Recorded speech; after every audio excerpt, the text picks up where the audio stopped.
আমার নবীর চাইতে আল্লাহরে বেশি কেউ চিনে? আরে নবী তো আমাদেরকে আল্লাহকে চিনিয়ে দিয়েছে, চিল্লায় বলেন ঠিক কি না?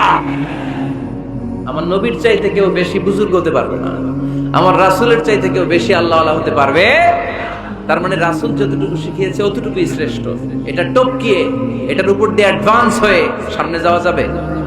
বেশি বোঝা যাবে না। খবরদার, রাসূল যেটা শিখিয়েছেন অতটুকুর মধ্যে থাকতে হবে, তাহলে কল্যাণ আর বরকত দিবে কে? মাগরিবের ফরজ নামাজ কয় রাকাত? কয় রাকাত? ফরিদপুরের কেউ যদি বলে আমি অনেক বড় আল্লাহর ওলি, আমি 5 রাকাত পড়ব, সব বেশির জন্য, হ্যাঁ কি কয়? হবে না। 5 রাকাত তো সেজদা কয়েকটা বেশি আছে, ওটার মধ্যে রুকু কয়েকটা বেশি, কষ্টও বেশি, হবে? কথা কয় না, হবে? রমাদানের 30 দিন রোজা রাখা ফরজ, আপনি যদি বলেন না রমজানে না রেখে এটা আমি শাবান, যুলকাদ, যুলহজ 3 মাস টানা 90 দিন রেখে দিব, বেশি রাখবো আমি, হবে? হবে, কারণ বেশি বুঝছে। কারণ কি? আল্লাহ রাসূলের চাইতে বেশি বোঝা যাবে, আল্লাহ রাসূলের চাইতে বেশি বুজুর্গ সাজা যাবে। খবরদার, নেভার বি অ্যাডভান্সড ফ্রম আল্লাহ এন্ড হিজ রাসূল। আল্লাহ এবং আল্লাহ রাসূলের চাইতে আমরা অ্যাডভান্স হব না। আল্লাহ আল্লাহ রাসূল যা দিয়েছেন ওইটাই ফাইনাল। ওইটা কি ফাইনাল? আওয়াজ করে বলেন, ওইটা কি? তাহলে সামাজিক সুখ সম্প্রীতির প্রধান মাধ্যম হচ্ছে আল্লাহ আল্লাহ রাসূল যা বলেছে এটাই আমরা মানব, এর উপরে আমরা কোনো কথা বলতে চাই।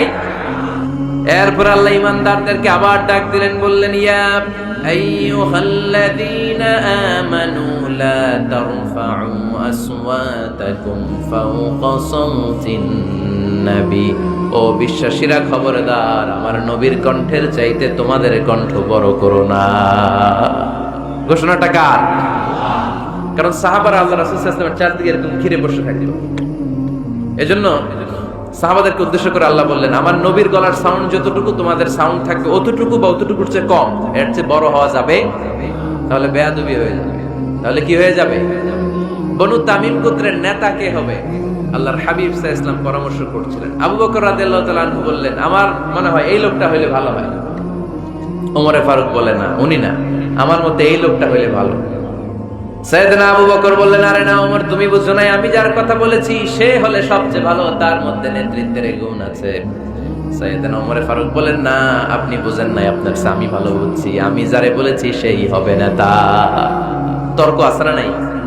এই তর্ক, কথার নাম কথা, কথার পিঠে কথা করতে করতে করতে করতে ওনাদের মধ্যে একটু ঝগড়ার একটা ভাব, বিশ্বনবী বসা, এই ঝগড়া করতে করতে সাউন্ড বড় হয়ে গেছে, এই উনি হবে, উনি বলে না উনি হবে। বিশ্বনবীর কণ্ঠের চাইতে কণ্ঠ উঁচু হয়ে গেল, আরশের উপর থেকে একটা ধমক দিলেন কে? আল্লাহ বলেন, খবরদার লা তারফাউ আসওয়াতাকুম ফাওকা সাওতিন নবী, নবীর কণ্ঠের চাইতে কণ্ঠ উঁচু করো না। ওয়ালা তাজহারু লাহু বিল কওলি কাজহারি বা'দিকুম লিবা'দ আন তাহবাতা আমালুকুম ওয়া আনতুম লা তাশউরুন। নবীর কণ্ঠের চাইতে তোমাদের কণ্ঠ যদি উঁচু হয়ে যায়, তোমাদের সব নেক আমলগুলো আমি আল্লাহ বাতিল করে দেব।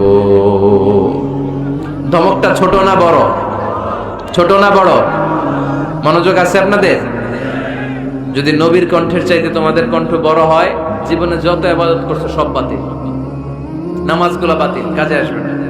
হজ করছো বাতিল, রোজা রেখেছো বাতিল, সব বাতিল। বেয়াদবি করেছো নবীর সাথে, চিল্লায় বলেন ঠিক কিনা? নবীর কণ্ঠের চাইতে নিচু হতে হবে কণ্ঠ। এই আয়াত আসার পরে সাহাবারা তো এমন ভয় পেলেন, এবার নবীর কাছেই কেউ আসে না। সুবহানাল্লাহ কইবেন না? ভয়ে আসে না, ভয়ে না জানি আমার কণ্ঠ আবার নবীর কণ্ঠের চাইতে উঁচু হয়ে যায়। ওমর ফারুক রাদিয়াল্লাহু তাআলা আনহু ডানে ঘুরে বায়ে ঘুরে কাছে আসে না, আবু বকর রাদিয়াল্লাহু তাআলা আনহু ডানে ঘুরে বায়ে ঘুরে কাছে আসে না। আল্লাহর হাবিব ওমর ফারুককে ডাক দিলেন, এই ওমর সামনে আসো, এদিকে আসো। ওমর ফারুক আসলেন, কিন্তু ওমর ফারুক এত আস্তে আস্তে কথা বলেন, বিশ্বনবী ওমর ফারুকের কথা কানে শোনে না। সুবহানাল্লাহ নাই?